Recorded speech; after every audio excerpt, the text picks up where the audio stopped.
Welcome friends.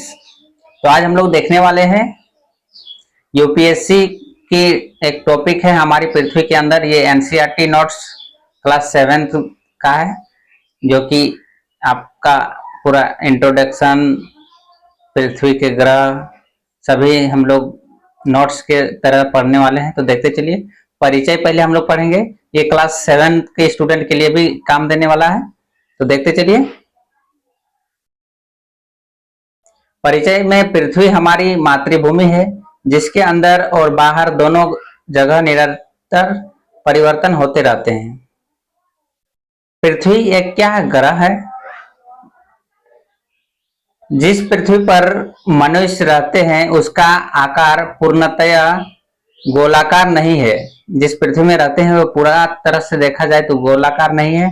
घुमाव के कारण पृथ्वी भौगोलिक अक्ष में चिपटा हुआ है और भूमध्य रेखा के आसपास उभरा हुआ है। नोट में आप देख सकते हैं,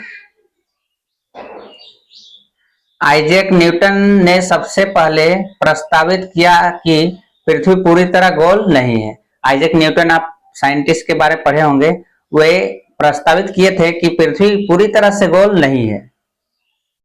उसके बाद हम लोग डायग्राम भी देखते चलेंगे। देखिए, पृथ्वी का आंतरिक भाग, अंदर का भाग किस टाइप से होता है देखते चलिए। तो प्रॉपर्टी देखिए फर्स्ट में है, उसके बाद आपका स्थल मंडल, मेंटल, क्रोड, मेंटल, सीमा और बाह्य क्रोड, आंतरिक कोड, यह होता है। और प्रॉपर्टी और स्थल मंडल मिला के इसको हम लोग सेल बोलते हैं, है ना, याद रखिएगा नोट में। और ऊपरी मेंटल को हम लोग सीमा, निचला मेंटल को, ऊपरी मेंटल सीमा लेफ्ट से राइट जाता है और निचली मेंटल राइट से लेफ्ट होता है। देखते चलिए।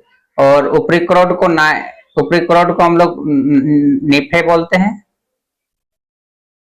उसके बाद देखिए पृथ्वी का निर्माण तत्व। तो पृथ्वी का निर्माण कैसे हुआ है? तो आयरन से हुआ है, ऑक्सीजन से हुआ, सिलिकॉन से हुआ, मैग्नीशियम से हुआ, सल्फर से हुआ, निकिल से हुआ, अल्युमिनियम एवं कैल्शियम से हुआ है। और देखा जाए तो ऑक्सीजन जो होता है यह सबसे अधिक मात्रा में यानी कि 46.6% पाया जाने वाला तत्व है। कहाँ? भूपर पट्टी पर, है ना। अब देखिए यहाँ पूरा डायग्राम के साथ बताया गया है। ऑक्सीजन 46.6%, एल्युमिनियम 8.10%, लोहा iron 5%, calcium 3.6%, sodium 2.8%, potassium 2.6%, magnesium 2.10%, अन्य है 0.8% और सिलिकॉन है 27.7%। वायुमंडल में सबसे अधिक नाइट्रोजन गैस पाया जाता है ना, और वह है 78% तथा ऑक्सीजन 21% पाया जाता है और अन्य गैस जो होता है 1% होता है।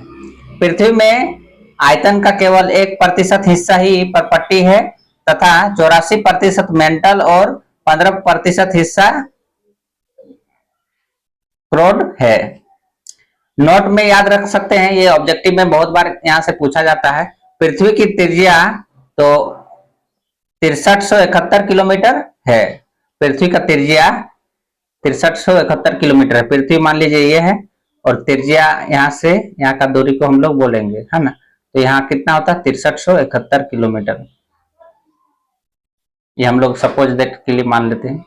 अब देखते चलते हैं आगे हम लोग।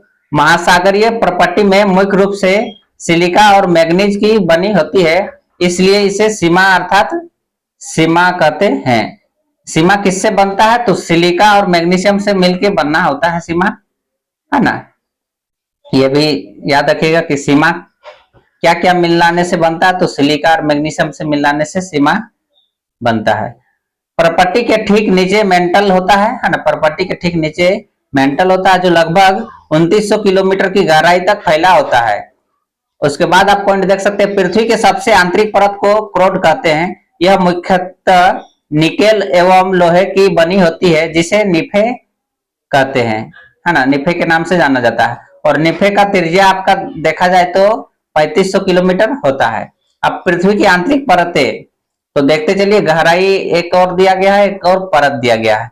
तो 0 से 35 किलोमीटर भूपरपट्टी या क्रस्ट होता है ना, परत में। और 35 से 60 किलोमीटर क्या होता है, तो ऊपरी भूपरपट्टी होता है। और 35 से 2890 किलोमीटर मेंटल पाया जाता है परत में। और 2890 से 5100 किलोमीटर बाहरी कोरोड पाया जाता है। और 5100 से 6378 किलोमीटर आंतरिक कोरोड का परत पाया जाता है। उसके बाद देखिए, अवसादी चट्टान। विभिन्न प्रकार की शैलें लुढ़क कर या फिर चटक कर तथा एक दूसरे से टकराकर छोटे छोटे टुकड़ों में टूट जाती है। इन कणों को अवसाद या फिर अवसाद कहते हैं। ये अवसाद हवा, जल आदि वाहक कारकों के द्वारा एक स्थान से दूसरे स्थान तक पहुंचकर निक्षेपित कर दिए जाते हैं। ये अदृश्य अवसाद दबकर सेल की परत बनाते हैं। इस कारण ये सेल अपेक्षाकृत कम कठोर होते हैं तथा इन सेलों को अवसादी सेल या फिर चट्टान कहते हैं।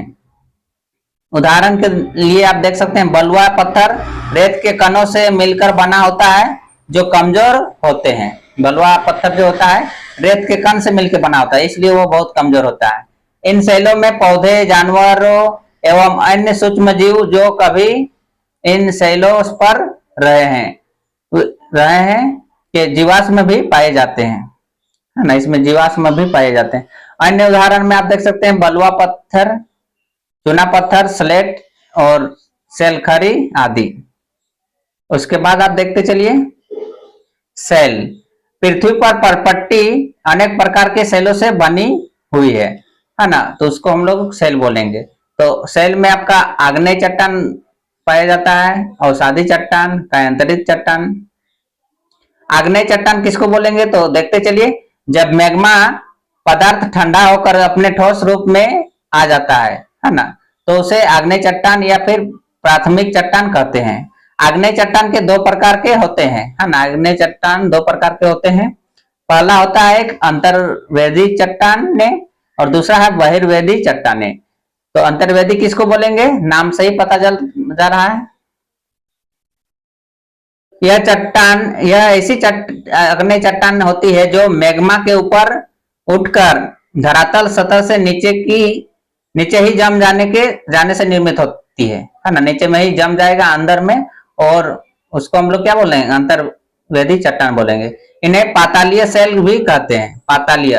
पाताल यानी कि बहुत अंदर में पाया जाएगा। यह रेवेदार संरचना वाली होती है। उदाहरण के लिए आप देख सकते हैं, ग्रेनाइट और महाद्वीपीय भूपटल ग्रेनाइट से बना होता है। महाद्वीपीय भूपटल क्या होता है, ग्रेनाइट से ही बना होता है। उसके बाद आप देखते चलिए, बहिर्वेदी चट्टाने। तो जब पिघला हुआ लावा सतह पर आता है और तेजी से ठंडा हो जाता है तो और सतह पर ही जम जाता है, तो उसे बहिर्वेदी चट्टान कहते हैं। जैसे बॉक्साइट, उदाहरण के लिए देख सकते हैं। महासागरीय सतह का निर्माण बेसाल्ट चट्टानों से होता है। उसके बाद देखिए, कायांतरित सेल या फिर चट्टान। जब उच्च ताप एवं दाब के कारण, जब ज्यादा ताप और दाब के कारण, है ना, आग्नेय और अवसादी चट्टानों के भौतिक और रासायनिक संगठन में परिवर्तन होता है, तब कायांतरित चट्टान का निर्माण होता है ना। उदाहरण के लिए आप देख सकते हैं, चिकनी मिट्टी स्लेट एवं चूना पत्थर संगमरमर में परिवर्तन हो जाता है ना। चिकनी जो मिट्टी होता है, स्लेट एवं चूना पत्थर संगमरमर में परिवर्तित हो जाता है। अब देखते चलिए, अंतर्वेदी आग्नेय चट्टान ग्रेनाइट है उदाहरण, बहिर्वेदी आग्नेय चट्टान बेसाल्ट है, अवसादी सेल आपका चूना पत्थर हो गया, कायांतरित सेल आपका स्लेट हो गया। अब देखिए, खनिज पदार्थ। खनिज पदार्थ में आप देखिए, चट्टानों का निर्माण खनिजों से होता है। चट्टान का जो निर्माण होता है वो कहां से होता है, तो खनिज से होता है। खनिज रासायनिक संरचना एवं भौतिक गुणों से बने होते हैं और इसका उपयोग कहां कहां होता है, तो प्राकृतिक गैस, पेट्रोलियम, कोयला ईंधन के रूप में इसका प्रयोग होता है। उसके बाद आप देखिए, भूपर पट्टी। भूपरपट्टी पृथ्वी की सतह का सबसे ऊपरी परत को भूपरपट्टी कहते हैं। पृथ्वी का सबसे ऊपर वाला जो परत होता है उसको हम लोग क्या बोलेंगे, भूपरपट्टी, है ना। यह सभी परतों में सबसे पतली परत होती है ना।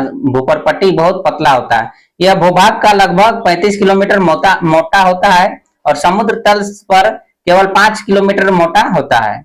और देखिए इसका डायग्राम भी दिया गया है भूपरपट्टी का।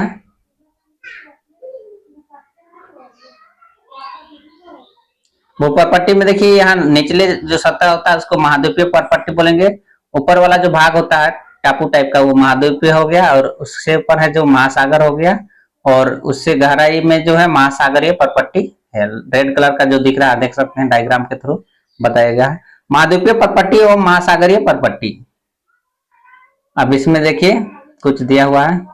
महाद्वीपीय द्रव्यमान के मुख्य खनिज अथवा घटक सिलिका और एल्युमिनिया है। इस प्रकार इसे सियाल यानी सेल, सिलिका और एल्युमिनिया मिला कहा जाता है ना। सिलिका और एल्युमिनिया को हम लोग अल्मुनिया भी कहा जाता है, याद रखिएगा। सियाल यानी कि सेल को बोलेंगे, है ना। तो मिलते हैं नेक्स्ट वीडियो में फ्रेंड, तब तक के लिए जय हिंद, वंदे मातरम।